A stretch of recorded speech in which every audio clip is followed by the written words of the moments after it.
Welcome back to the South Stands, a Buckeye football podcast by Ohio State fans, for Ohio State fans. From the West Coast, I'm your host, Zach Moore. Today is Sunday, September 21st, 2025, and thank you for joining me while I talk to myself about some interesting results around the Big Ten as the Buckeyes were idle yesterday.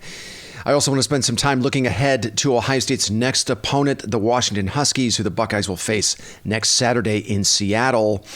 But let's start in Lincoln with a game between Michigan and Nebraska that I thought mostly lived up to its billing. Now, head coach Sherrone Moore was not on the sidelines for this game due to a suspension for his role in the Connor Stallion sign-stealing scandal, and it didn't matter. The Wolverines escaped Memorial Stadium with a 30-27 win in a game that maybe wasn't quite as close as the final score would suggest. The Wolverines had 3 different 10-point leads in this game, and they never trailed. Michigan led 10-0 after the first quarter on a 46-yard field goal by Dominic Zavada and a 37-yard touchdown run by quarterback Bryce Underwood. Underwood's touchdown run came after Nebraska quarterback Dylan Raiola was intercepted by Cole Sullivan at the Husker 37-yard line. On the very next play, Underwood ran 37 yards untouched to the end zone to put Michigan up 10-0. I think you could tell from the very early stages that this game was going to follow the same old frustrating script for Nebraska. I mean, the Huskers opened the game with a 70-yard drive that was stopped on downs at the Michigan 6-yard line. Their next possession started in plus territory after a 24-yard punt by Hudson Hollenbeck gave Nebraska the ball at the Michigan 37-yard line. The Huskers had a 1st and 10 from the Michigan 24-yard line at one point on that drive, but had to settle for a missed 44-yard field goal attempt. And then their third possession ended with the aforementioned Raiola interception, which Michigan quickly converted into a touchdown.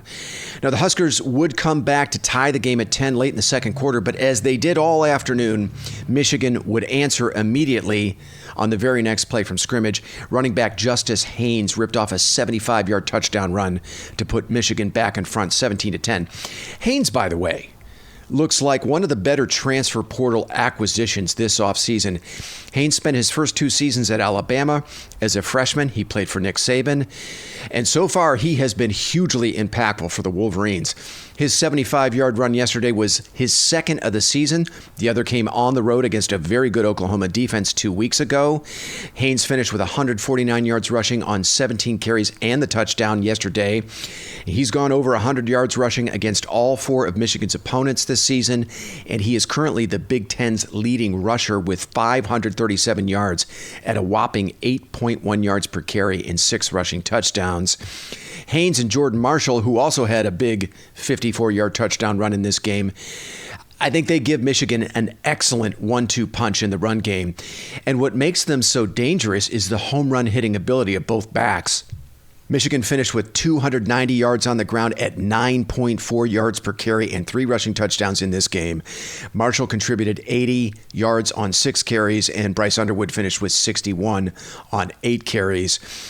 Through 4 games, the Michigan rushing attack with Haynes, Marshall, and Bryce Underwood looks every bit as dangerous as the Blake Corum, Donovan Edwards, J.J. McCarthy trio of 2022 and 2023. I mean, Michigan is back to running the football at a very, very high level. And the Michigan defense also played very well in this game. They owned the line of scrimmage yesterday against Nebraska, holding the Huskers to 1.4 yards per carry in the run game and sacking Dylan Raiola 7 times. Now, give Raiola some credit. He did have some nice moments in this game. He finished 30 of 41 for 308 yards passing and 3 touchdown passes against an excellent Michigan defense. Now, that included a 52-yard touchdown pass to Ja'Cory Barney Jr. as time expired at the end of the second quarter to tie the game at 17 going into the half. But Raiola, as I mentioned, was sacked 7 times in this game, and most of those were the result of poor pocket awareness and just not processing things quickly enough. The Nebraska offense had 2 opportunities in the third quarter to take the lead in this game, but both times went 3 and out. The Huskers finished the third quarter with -1 yard of offense on 6 plays.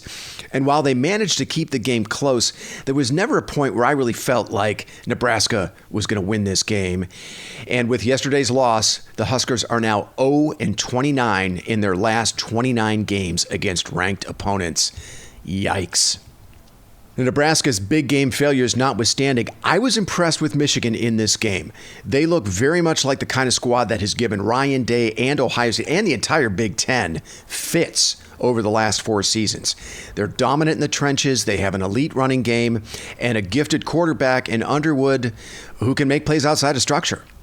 Now, Underwood wasn't great throwing it in this game, but with almost 300 yards rushing, he didn't have to be. Underwood finished the afternoon 12 of 22 for 105 yards. Look, he's only going to get better. And, I wouldn't be surprised if Michigan is keeping pretty tight controls on him, right? They're not giving him a lot to do in the passing game, I don't think. And right now, they don't have to.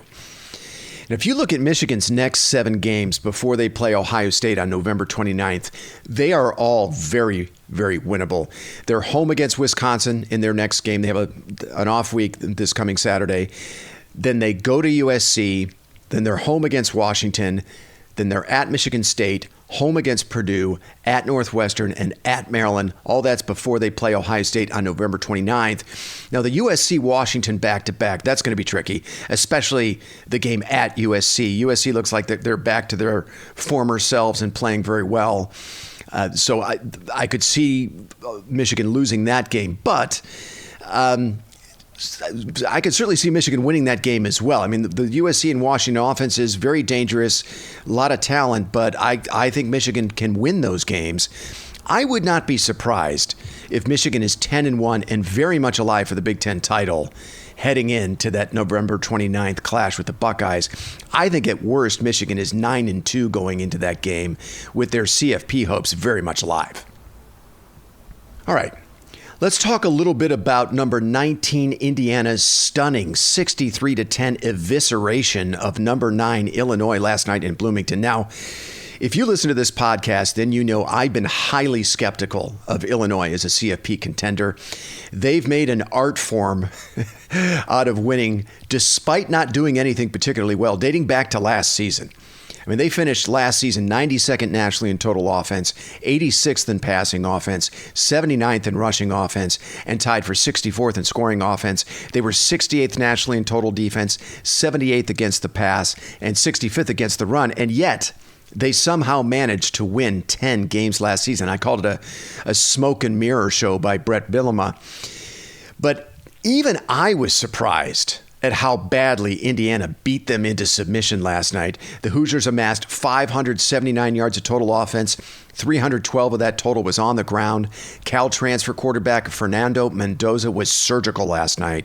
21 of 23 for 267 yards at 11.6 yards per attempt and 5 touchdown passes. And the Indiana defense was smothering in this game, holding the Illinois run game to 0.1 yards per attempt. Not 1 yard per attempt, 0.1 yard per attempt. And they sacked Luke Altmaier 7 times. Altmaier finished the night a pedestrian 14 of 22 for 146 yards and 1 touchdown. This game was tied at 7 with 8:24 to play in the first quarter. And then the Hoosiers would outscore the Illini 56-3 the rest of the way. Look, give Indiana their flowers. They were great in this game, but it was also an embarrassing lack of effort by the Illini. I would be so upset if I were an Illinois fan today. And I'm actually not sure what to make of either team coming out of this game, but I think the results tell me more about Illinois than Indiana. All due respect to Curt Cignetti and the revival of Indiana football that he's leading there in Bloomington, I think the Hoosiers are legitimately good. I think Fernando Mendoza gives them a higher ceiling than Curtis Rourke did last season. But I need to see how they look on the road at Oregon on October 11th and at Penn State on November 8th before I completely buy in to what Cignetti's doing there this season. Because, look, last season against the only 2 good teams they faced, Ohio State and Notre Dame, the Hoosiers did not look like they belonged on the field in either of those games. And in fact, this game looked a lot like Indiana's 56-7 blowout of Nebraska last season. And it's ironic because I think Nebraska and Illinois were very similar teams a year ago. I mean, first of all, they played each other last year, and that game went to overtime. Illinois won it, but that game could have gone either way. And both programs were in a lot of tight one-score games last season. The difference was Illinois managed to win almost all of their one-score games, while Nebraska lost almost all of theirs. And if you think about it, only a small handful of plays separated Illinois and Nebraska last year. I mean, if those plays go the other direction for those teams, Illinois would have finished 7-6 and Nebraska 10-3. But the point I'm trying to make here by comparing these teams is what last night's embarrassing loss to IU showed us is that Illinois is a mid-tier Big Ten team like Nebraska. They're not a top 10 program on the precipice of a CFP berth. They're much closer to Nebraska than they are to Oregon and Penn State. That's what last night's result taught me about Brett Bielema's team. And it's not going to get any easier, by the way, for Illinois. They host USC, I believe, next week, and USC is playing very well. I think USC is going to run Illinois off the field as well. All right. Now, due to some work commitments this coming week, we're not going to be able to record our usual Thursday game preview. So I'm going to spend a few minutes today looking at Ohio State's next opponent, the Washington Huskies. This game is a 3:30 p.m. Eastern kick next Saturday on CBS. I'm guessing we're probably going to get Brad Nessler and Gary Danielson on the call. Now, the early line on this game is Ohio State minus 10.5. The over-under is 54.5. This will be the 13th meeting between these schools on the gridiron. Ohio State leads the all-time series 9-3, and that includes a 28-23 win over the Huskies in the 2019 Rose Bowl, which was their last meeting. Ohio State's last visit to Husky Stadium was in 2007. James Laurinaitis and Brian Hartline led the Buckeyes to a 33-14 win in that game, on their way to a second consecutive Big Ten title and a berth in the national championship game. And it all comes full circle for Laurinaitis and Hartline, of course, because they will be on the sideline as coaches for Ohio State in this game. Now, this is one of the 5 season-defining games that Paige and I looked at during the offseason. And I said then, and I still very much believe it now, that the Washington offense and the environment of Husky Stadium present a big-time challenge for the Buckeyes in this game. The Huskies come into this game undefeated at 3-0. That includes a 59-24 win over in-state rival Washington State in the Apple Cup yesterday. Quarterback Damond Williams Jr. was brilliant in that game, 16 of 19 for 298 yards passing, a whopping 15.7 yards per attempt, and 4 touchdown passes. Williams Jr. was also their leading rusher yesterday with 88 yards on 13 carries and 1 rushing touchdown. The Huskies also got 163 yards and 3 touchdowns on 18 touches from star running back Jonah Coleman, and receiver Denzel Boston finished with 107 yards and 2 touchdowns on 6 catches. I've been talking about Williams Jr., Coleman, and Boston for 3 months now. This is the 3rd time I've looked at this matchup for the Buckeyes. Outside of Columbus, I honestly don't think there's a better trio of skill players in the Big Ten than these 3 guys. And I think Washington might actually be the best all-around offense Ohio State will see during the regular season, because I'm not sure they're going to see another team during the regular season that is as dangerous as the Huskies are, both throwing it and running it. Now, the skeptics will point to Washington's schedule so far: Colorado State, UC Davis, and Washington State. And it's worth noting that Washington State was a 59-10 loser to North Texas last Saturday. So not exactly a murderer's row of opponents for the Huskies so far. And look, Colorado State gave the Huskies a pretty good fight when they played in their opener. That was a 1-score game heading into the 4th quarter before Washington pulled away. And as explosive as they've been on offense, the Husky defense might be a different story, though it's hard to know for sure because of their schedule. They just haven't played anybody. But I watched a good chunk of the Apple Cup yesterday, and there seemed to be plays to be had down the field against the Washington secondary. Cougar quarterback Zevi Eckhouse finished with 277 yards passing and 2 touchdowns. He was able to hit the Washington secondary for a couple of shots downfield. Washington defensive coordinator Ryan Walters, look, he likes to play man coverage. That is his MO. And he has 2 big, rangy cornerbacks in Ephesians Prysock, who's 6'4", and Dylan Robinson, who's 6'3". Now, Robinson is only a freshman and a reserve at this point. Leroy Bryant is actually their other starting cornerback opposite Prysock, and he's really struggled so far. Bryant has. Bryant is Washington's lowest graded defender according to PFF with an overall grade of 40.8, and he has their lowest PFF grade for coverage as well of 38.4. It'll be interesting to see how much man coverage Ryan Walters is going to try against the Buckeyes and how well Prysock, Bryant, and Robinson are going to hold up against Jeremiah Smith and Carnell Tate. The Buckeyes come into this game with 7 different pass plays of 40-plus yards. That's good for second nationally. If Walters is going to go man-to-man a lot in this game, I think he's going to be playing with fire, given how explosive the downfield passing attack has been for Ohio State so far. Now, the Huskies so far have been pretty good defending the run. They're holding their opponents to 2.42 yards per carry. But again, we're talking about Colorado State, UC Davis, and Washington State. I think even Washington fans would tell you the jury is still out on the Husky rush defense right now. Now, when Paige and I looked at this game as one of the 5 that will define Ohio State's regular season, I had my concernometer at a 6.5, and that's where I'm keeping it. I think the combination of Washington's offensive skill and the environment of Husky Stadium is really going to test the Buckeyes. Ohio State's going to have to play well, the defense in particular, to win this game. They cannot mail this one in. And I think it's going to be a great challenge for a young quarterback in Julian Sayin making his first road start of his career. At the same time, Ohio State has a massive talent advantage in this matchup. If you look at the 24/7 Sports Team talent composite, Ohio State is number 3. Washington is 37. I also like that the defense has already had to prepare for 2 running quarterbacks in Arch Manning and Parker Navarro. And Matt Patricia has the extra week to prepare for this one. Damon Williams Jr. I also think, and I've said this before, the Ohio State defense is uniquely equipped to deal with mobile quarterbacks like Williams Jr. because of versatile defenders like Arvell Reese and Caleb Downs. I mean, we're sure to see Arvell Reese as a spy on Williams Jr. in this game. So as dangerous as the Washington offense is, I think the Ohio State defense matches up pretty well, both up front and in the secondary. It's just a hunch at this point because, look, we have yet to see the Washington defense against an even competent offense. But I suspect the Buckeyes have a decisive advantage on this side of the ball because even a proven high-quality defense, which I'm not sure Washington is at this point, would be at a pretty big matchup disadvantage against Jeremiah Smith and Carnell Tate. And the Buckeyes are coming off their best rushing performance of the season against Ohio as well. You factor that in.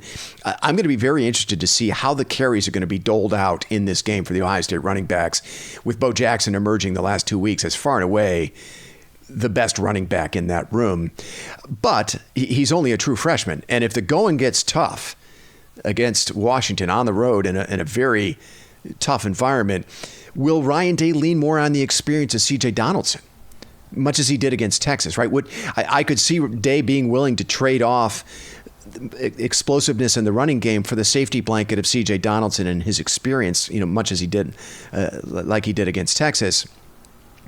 But I think, and I hope, that Bo Jackson will get his shot to make an impact on this game because he unlocks the full potential of the rushing attack, and having a potent running game unlocks the full potential of the Ohio State offense. So that's one area I'm going to be really locked in on is the Ohio State running game and which backs can handle the stress of being on the road in a hostile environment.